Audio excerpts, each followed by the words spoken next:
Jesus elucidates. This is the true meaning of Christmas and my birth. December 7th, 2019. Excerpt from Jesus' message through Sister Clare, spoken by Jackie. Jesus began, "Be my hands and feet and bring the poor something to eat." I have touched the hearts of certain ones on this channel to provide for the poor in addition to your needs. So long as you give out, you will receive, and those steeped in deepest darkness will be touched. You see, my people, words are cheap, good intentions are a dime a dozen, but those who live the gospel are rare. I'm calling my little flock to shine into one of the darkest areas of your nation. I'm calling you to show mercy and love to the cruel and unlovable. On that day there will be no excuse, because my servants gave sacrificially to their needs, and some did not repent. Yet others will, when they see your kindness and impartiality towards all. There are many poor widows and grandmothers taking care of abandoned children. There are many disabled who did not qualify for assistance. There are many lonely who never get visitors, let alone anyone who will offer to help them with their propane and electricity, as well as food. This is what I'm calling you to shine at, Claire. I want to reverse the ugly attitudes these have about Christians. I want you to show them that I'm a God of provision and caring, and I have not forgotten them.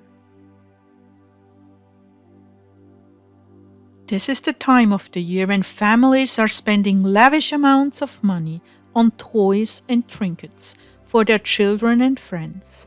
Yet when they stand before me, they will be naked, because they did not provide for the poor. They did not prepare their hearts for my coming.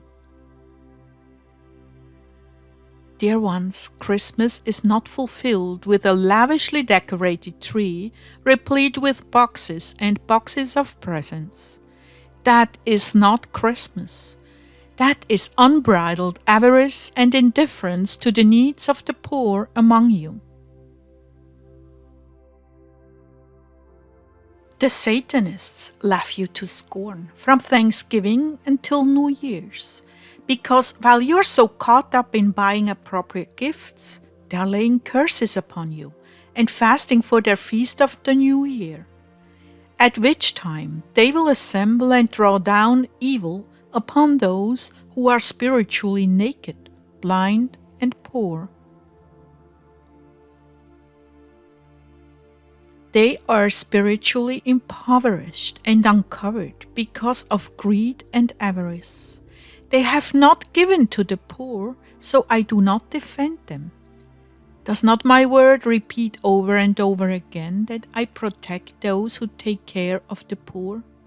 Yet my people are so worldly minded that they think feasting and gift giving is what Christmas is all about.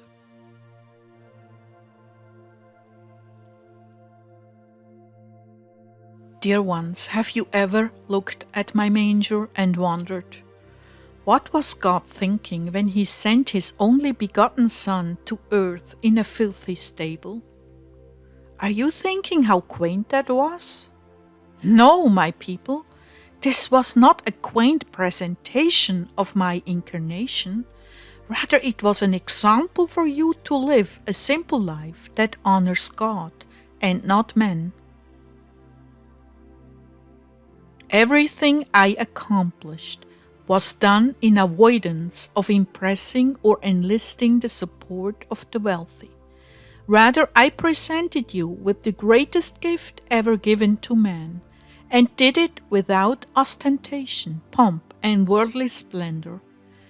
This should tell you how to celebrate my birth and how best to honor me.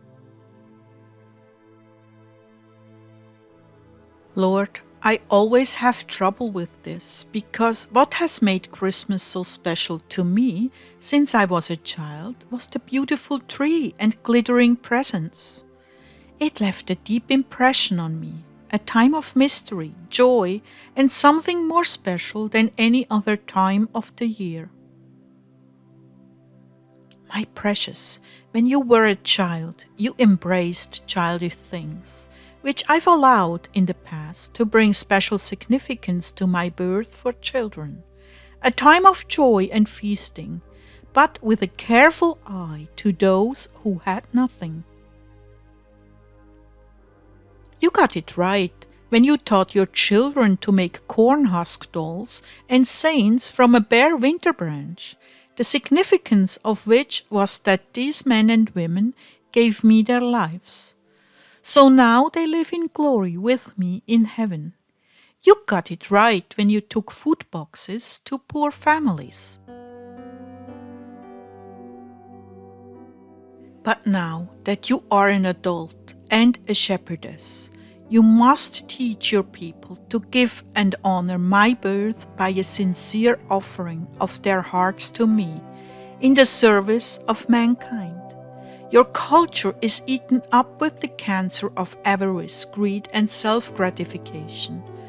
Those who have chosen to live holy lives must demonstrate something different if anyone is to understand the significance of my birth.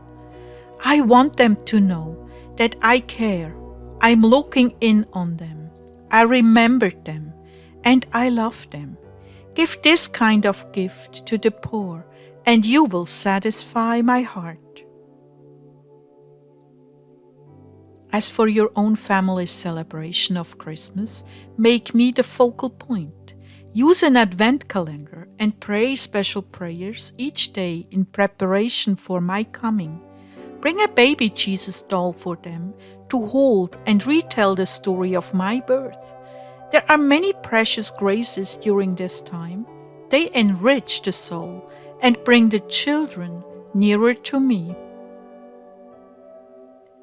Gather together and sing songs and tell stories that bring out the true meaning of Christmas. Oh, there are so many graces to be had when you sincerely celebrate my birth. Dear ones, make this time all about me, not money and presents. And remember to give and serve the poor, passing out socks and mufflers to the homeless, bringing them hot coffee and rolls, and boxes of food for poor families. Raise the whole tone of Christmas in your lives to one of giving, not receiving. And I will attend to your spiritual needs as you become more and more pleasing to me, showing the world what my incarnation was truly about. Pray and ask for wisdom, and you will receive understanding from on high. I love you. I truly love you. Be my reflection to the needy. Show them how much I care.